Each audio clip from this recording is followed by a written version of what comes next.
My name is Aki Voudigaris, and I'm the senior recruiter for the MBA programs at the VU Universiteit in Amsterdam.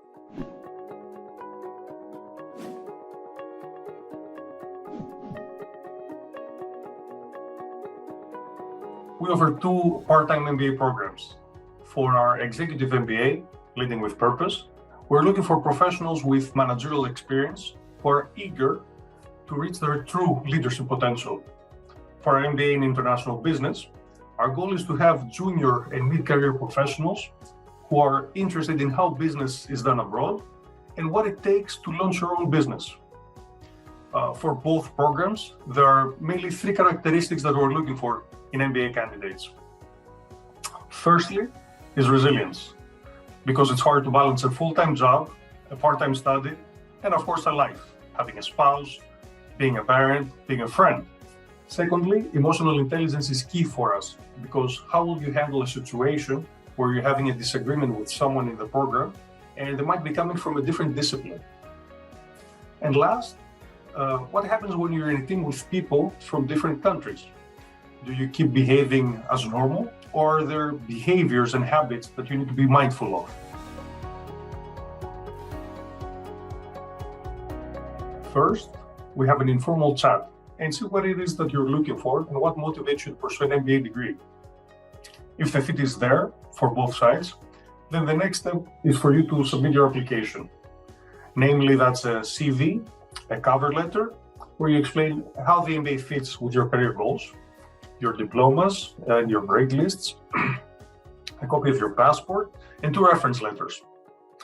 After that, we automatically start processing your application, and at the same time, you're being considered for a scholarship. So there's no separate process or additional documents that you need to submit for that. If everything is in order, you'll have an interview with the academic director of the MBA program that you're applying for. And in the end, the admissions committee discusses your application and makes a final decision regarding admission and scholarships. The admissions committee comprises of the academic directors, members of our advisory board, and these are professionals that work in Kraft Heinz, Airbus Defence and Space Netherlands, Deloitte, Sanofi, Friesland Campina and Lidl, and myself. Eligible refers to the minimum requirements that you need to fulfill in order to be considered for the program. So, for example, in the executive MBA at the VU Universiteit, we're looking for people that have at least 5 years of professional experience. Do you have that? Do you have a bachelor's degree? Then, of course, you're eligible to apply. When it comes to the fit, that goes back to the characteristics that we discussed earlier. How do you score yourself, roughly speaking, in these three characteristics?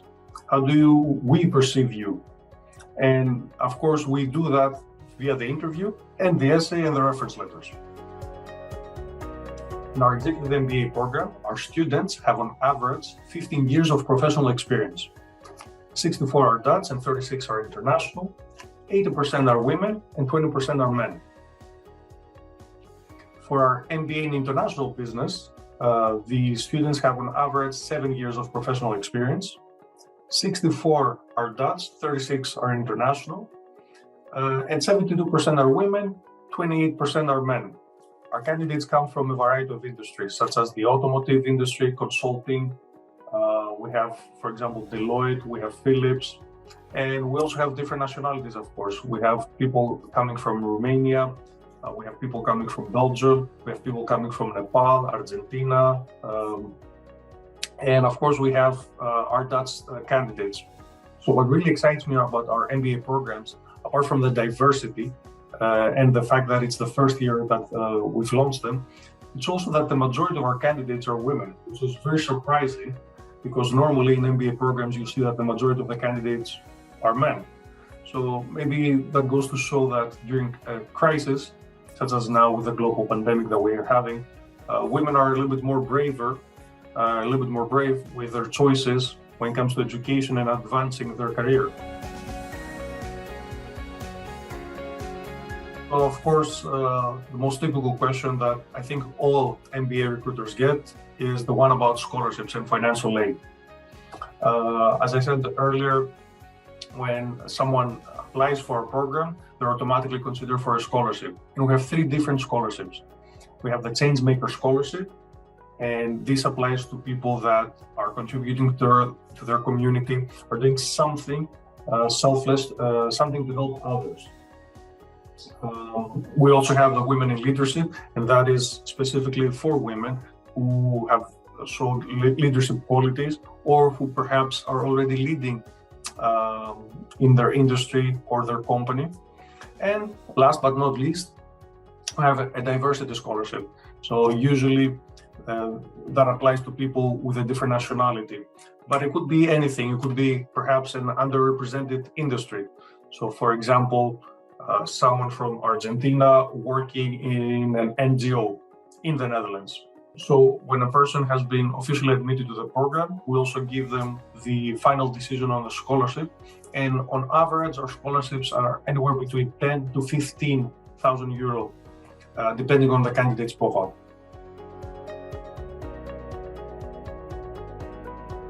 So when we're looking at a candidate and whether or not we'll give them a scholarship, we will of course have a look at their CV and see how many years of professional experience they have, what is the career progression, did they have a leadership role already, how did they advance within the same company, did they have different roles perhaps, what sort of activities do they have outside of the workplace.